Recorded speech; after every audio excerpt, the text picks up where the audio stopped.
that way, and I appreciate that. But I have not seen a single African American or Black American call out their own people for anti-Indigenous racism. And they are 8 times the population of the Indigenous people. So it's really tough for us to carry them. They need to do their own work in this area. Have any of you actually done the work to address the anti-Blackness in your community? No, you haven't. What you've done instead is deflect responsibility, shifting blame onto one group while refusing to acknowledge your own role in this ongoing back and forth. The slurs coming from the so-called native TikTok community are horrendous. And yet, the excuse given is always the same: we're protecting our history. But how? I don't see how attacking Black people with slurs protects your history. What I do see is a disturbing pattern: plenty of hate, very little substance. And absolutely no information to debunk misinformation. The things that come out of your mouths make it painfully clear: some of you just don't like Black people. And it's not subtle. The language used, the ideas repeated, they're not just offensive, they're textbook anti-Black tropes lifted straight from white supremacy. This didn't start with the Pretendians. This has always been there, simmering just beneath the surface in parts of your community. Don't come housing, so set it shit up. If it wasn't for welfare, you guys wouldn't get by. If it wasn't for welfare, you guys wouldn't get by. All they're gonna do is shoot and kill each other anyways. Like all they do is unalive each other over dumbass color. Like, he talks about how Afrocentrism has, maybe started with good intentions, but has warped into just another, supremacist and pseudo worldview. And, the whole reason why Afrocentrism emerged was as a counter to Eurocentrism. But, you can't fight fire with fire. You got to fight it with water. You can't fight one form of ethnocentrism with another form of ethnocentrism and expect the ethnocentrism to go away. It's not going to happen. So, yeah, I think the Pan-African movement and other Afrocentric movements are trash. They need to be thrown out. Just that's some bitch shit. Your porks. Okay. Sounds like a woman. Tell us your creation story. Don't even got a creation story. I do have one. You don't. Mine didn't start with the trailer park either. Get out of here, nigga. If you want to say a word, you just add the letter A between each letter, and then there's certain letters you don't pronounce. Pig Latin. It's kind of like this. If I was gonna say the word, dog, it would be dad, gag. That's how they're just trying to. That sounds like Pig Latin. Yeah, that's because the slaves that were here, they had to find a way to speak in code during slavery. That's where that language came from. It is a real language, but it was spoken by slaves. Yeah. And that's what I tell people. Right, a lot of people don't realize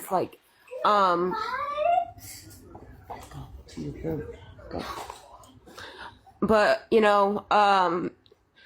so a lot of the speech within the Black community as well.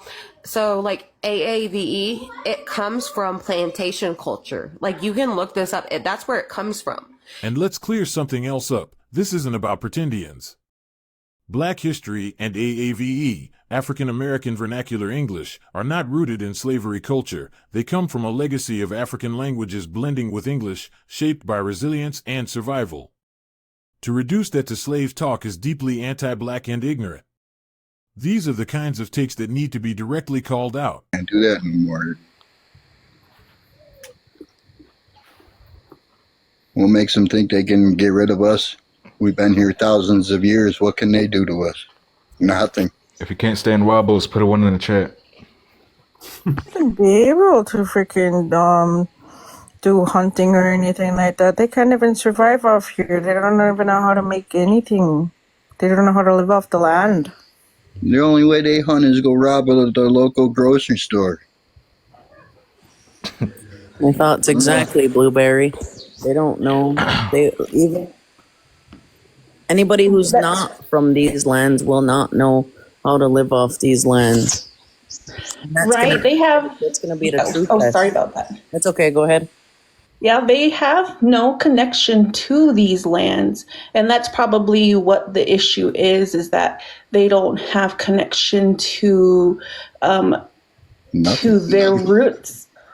And they've been so far displaced that it's confusing as to who they are. Of course, of who they are. And as Native Americans, our concern was always the land and treating it well and learning to live in unison with Mother Earth.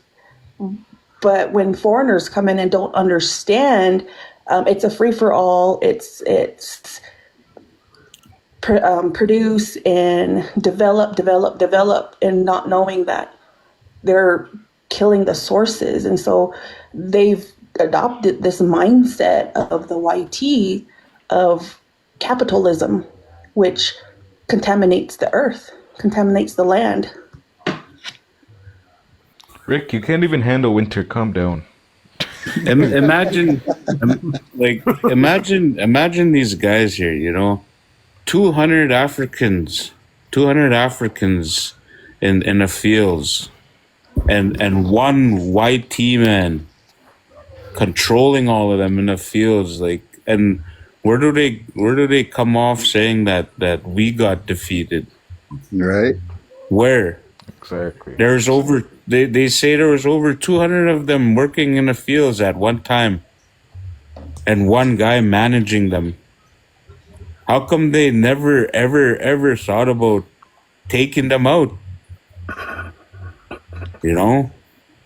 Why were they slaves for 400 years to wait to be freed? Exactly. Look at us. We fought and fought. We still fight.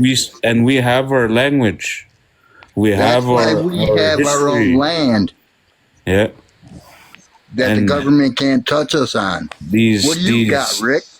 These Africans, they don't understand what a treaty is because they were items for a very, very long time. Yeah. And they don't understand anything. They don't understand it. We don't even have United States laws on our lands. Every time an African says their past, they were the Egyptian kings. They were some sort of kings and royalty somewhere. But yet history shows that they were slaves for everybody. Everybody. And he says he has more money than all of us put together. There were butlers in China.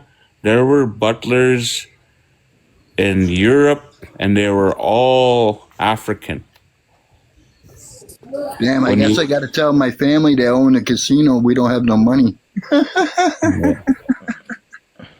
Hey, Lisa? They don't have nothing. To be honest, the only creators I've seen consistently calling out this anti-blackness within native TikTok are folks like Carolina Chapa, See Me, and their circles. Everyone else? Silent. Or pretending it's not happening, as if we didn't all hear what was said loud and clear. What's especially ironic is how many of the people spewing hate are the same ones claiming to have black relatives. Really? Does your family know you're out here being blatantly anti-black online? There's a guy literally doing blackface, and the comment section is filled with people laughing like it's the funniest thing in the world. This isn't just one-sided. It's coming from both sides. And until we can be honest about that, nothing's going to change.